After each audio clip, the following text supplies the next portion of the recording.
दिनैनि नैबे समाव मिडियानि गासै खौरांगिरि नोंथांमोनखौ साबायखर बावग्रोयो खुलुमग्रोयो। मैया जिहेतु जोंनि इउपिपिनिफ्राय मोनसे फार्स्ट फेज केन्डिडेटखौ लानानै फोसावबाय, समस्थिफोरखौ फोसावबाय। बेयाव आंनि मुङा फैयाखैसै। आंबो गोख्रों सासे इउपिपिएलनि जानानैनो टिकेट बिनाय, आंबो केन्डिडेट जानो गोनां बा आंबो टिकेट मोनगोनखौ साननानै बा हास्थायनानै गोबां खामानि मावबाय, स्ट्रंलि खामानि मावदों। आरो बे खामानि मावनायखौ जोंनि ओनसोलनि, जोंनि दरङाजुलि समस्थिनि 26 नं दरङाजुलि समस्थिनि गासै रायजो राजाफोर, गुबुन गुबुन हारि माहारिनि सुबुंफोरा, रायजो राजाफोरा आंखौ सापर्ट खालामदोंमोन। आरो दिनैनि नैबे समाव जेब्लानोखि मैया टिकेटखौ फोसावबाय, केन्डिडेटखौ जेब्ला फोसावबाय, बेखौ लानानै जोंनि दरङाजुलि समस्थियाव जों दिनै नुनो मोन्दों मा मोनसे जिखिनि जोङो रंजानाय मोनसे परिबेखा फैनांगौमोन बेखौ जों नुनो मोनाखै। हयथ' बेयाव ओरैबो जानो हानाय, जिहेतु माखासे आंखौ नागिरदोंमोन जे जोङो दरङाजुलियाव गोदान निउ फेस केन्डिडेट बा बिजाथि फैयोब्ला देरहागोन होननानै गासैबो रायजो राजाफोरानो मिजिंथिबाय थादोंमोन। नाथाय मैयानि जि फोसावबाय बेयाव आंनि मुंखौ नुनो मोनाखिसै। दा बेखौ लानानै आं दिनै नैबे समाव बे प्रेस मिटखौ लानाय जादों। दा जिहेतु रायजो राजाफोरा आंखौ खावलायगासिनो बा खावलायदोंबो, दिनैबो दङ, दाबो दङ। आं भिजुवेलखौ दा नैबे समाव देखायथ'ला, दङ दाबो। जोंनि इयुथफोर दङ, जोंनि इन्टेलेक्सुयेलफोरा दङ। आंखौ फनजोंबो गोबां आं माने ओरैबायदि अबस्थायाव दङ दा रिसिभ खालामग' हायाखै आरो फनखौ। माने गासैखौबो मा एन्सार होनो नैबे समाव। जियानो जादोंला जोङो रायज्लायनानै मोनसे डिसिसन लादों मा, जिहेतु माने जिथु बिसायख'थिया बयहाबो जिथु मोन्थाय दङ, हारसिं गेलेनोबो मोन्थाय दङ। बेनिखायनो जोङो मोनसे डिसिसन लानानै जे नमिनेसन होनायखौ बा उदां बिजाथि महरै माने गेलेनो होननानै बा थिरांथा लानाय जादों। जोङो जेब्लानोखि जोङो नमिनेसननि डेटआ फैगोन अब्लाना जोङो लैहोर थांनानै जोंनि रायजो राजाफोरा आंखौ जिहेतु खावलायदों गासिबो ओंखारगोन। जायफोरा फोथाया, आंनि जिखिनि फेसबुक पेज दङ बेयाव नायबाबो नुगोन आंनि खामानि मावनाय, रायजो राजानि आंखौ जि सापर्ट खालामनाय, बेखौ नोंथांमोना नायबानो नुगोन। आं बेखिनि जिखिनि आं जायगाफोराव आं हेल्प खालामबाय, जिखिनि सुबुंफोरजों आं रायज्लायनानै मोनसे मोजां परिबेकखौ मोननो हादोंमोन, मोजां मोनसे थासारिखौ जोङो नुनो मोन्दोंमोन। बेनिखायनो जों डिसिसन लाबाय, नमिनेसनखौ होनायखौनो जों थिरांथा खालामबाय। आरो उदां बिजाथि महरै 26 नं दरङाजुलिनिफ्राय आं बिजाथि महरै गसंगोन। बबेबा दोलोआ नोंथांखौ खावलायोब्ला नोंथाङा थांगोन नामा? आं बिदि नैबे समाव माने मैयासो फोसावबाय, दिनै बे डिसिसनखौ आं लाथ'वाखै। आं जायखिजाया आङो नमिनेसन होनायखौ आं फिक्स खालामथ'बाय, जोङो रायज्लायनानै उदां बिजाथि महरै गाव हारसिंनो आं रायजो राजा थाखागोन, रायजो राजानि खावलायनाय। जिहेथु जोङो दरङाजुलियाव जोङो ओरैनो साहा खोला बायदि मोनो आरो एसे गोलाव साइजनि जोंनि समस्थिया।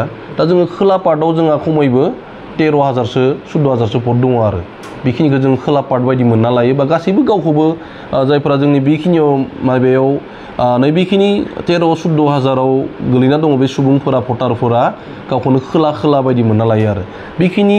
जिहेतु 17 बोसोर थांनायनि उनाव दिनैसिम जोंनि बे खोला ओनसोलाव जिहेतु सासेबो केन्डिडेट मोनाखिसै जोङो। बिपिएफनि समावबो मोनाखै, इउपिपिएलनि समावबो मोनाखै। नैबे समाव जिहेतु आं स्ट्रंलि ओंखारबाय, बेनिखायनो बे खेबाव खोला पार्टनि जिहेतु जोङो गोदानै बे खेबावसो जोङो बिजाथि मोनसिगोन होननानै मानसिफोरा आंखौनो गोबां सापर्ट खालामदोंमोन। आरो आं सानो बेयाव खमैबो नैथिं बे साइडआव जुदि केन्डिडेटखौ जुदि आं मोननायमोनब्ला इउपिपिएलनिफ्राय खमैबो आङो 70-80% भटखौ आंनो मोनगौमोन आरो गोबां बिपिएफनि वार्कारफोराबो माने निउट्रल जाना दंखाजोबोमोन जे नोंथाङा टिकेट मोननाय लोगो लोगोनो जोङो टिकेट फोसावनाय लोगो लोगोनो जोङो नोंथांजों थांजोबगोन, जों हेल्प खालामगोन।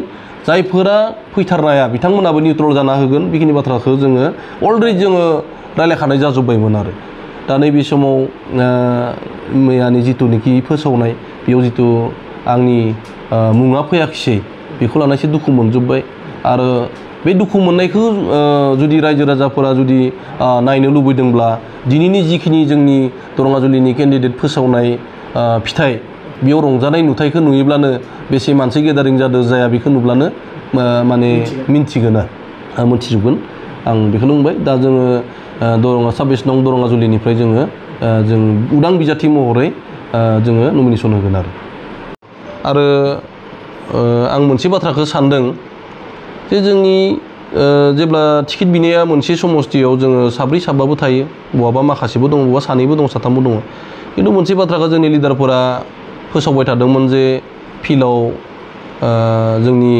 सेन्ट्रेल बडि कमिटिनिफ्राय सार्भे खालामनो थाखाय फिल्ड सार्भे खालामनो थाखाय मानसि हगारहरदों बिदिनो माबायाव गामि गामि दङ माने मानसिफोरखौ जेनेबा खौरां लानाय जोहै जे फिल्डखौ सार्भे खालामबाय थादों होननानै बे फिल्डखौ जुदि खसाके बा नंथारगौब्ला बे फिल्डखौ सार्भे खालामनो हगारहरनाया जुदि नंथारगौब्ला दिनैथ' आंनि मुङा फैनांगौ दाबो गोदानै जुदि दाबो फोथायाब्ला दाबो जुदि सार्भे खालामारोब्ला रिपर्टखौ खिन्थु आंनिखौ बांसिन मोनगोन आरो आं बुंनाय बाथ्रा नङा रायजो राजानि गासै जिखिनि आं गामि गामि बेरायना जिखिनि रिपर्ट मोनबाय बेखौ मोननानै बाथ्राखौ आङो बुंनाय जादों आरो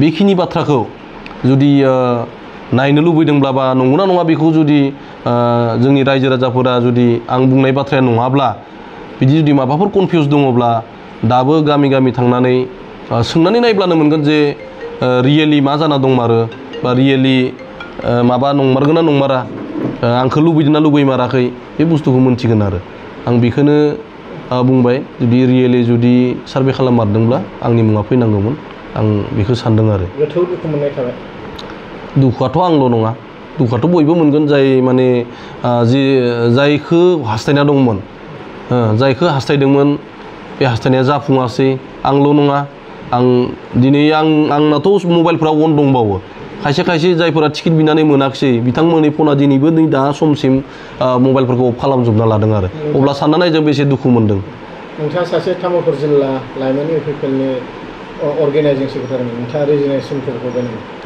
आङो तामुलपुर डिस्ट्रिक्ट इउथनि इउपिपिएलनि आं अर्गेनाइजिं सेक्रेटारि आरो लोगोसे बिदिनो आं जोंनि एक्सएनडिबि वेलफेयार एसोसिएसननिबो आङो तामुलपुर डिस्ट्रिक्टनि प्रेसिडेन्ट आरो आङो जोंनि बिसा बड' सिनि आर्टिस्ट एसोसिएसननिबो आं तामुलपुर डिस्ट्रिक्टनि आङो प्रेसिडेन्ट थ' आङो गासै जिखिनि जोङो मावबोनाय बेखिनिखौ लानानै नायोब्लाबो रायजो राजाफोरा बुजि मोनगोन जे आङो रियेलि आं खामानि मावनाया आंनिया जायो ना जाया बा आं माबायदि खामानि मावो रायजो राजाफोरजों आं बेसे गोथौवै रायज्लायो ग्रासरुट लेभेलजों आं बोरै बेखौ रिसार्च खालामोबा मोजाङै जुदि सार्भे खालामारोबा सारमोना बा जोंनि गोजौनि इउपिपिएलनि जायफोर सेन्ट्रेल लिडारफोर दङ बिथांमोना मोनथिगोन बेखिनियानो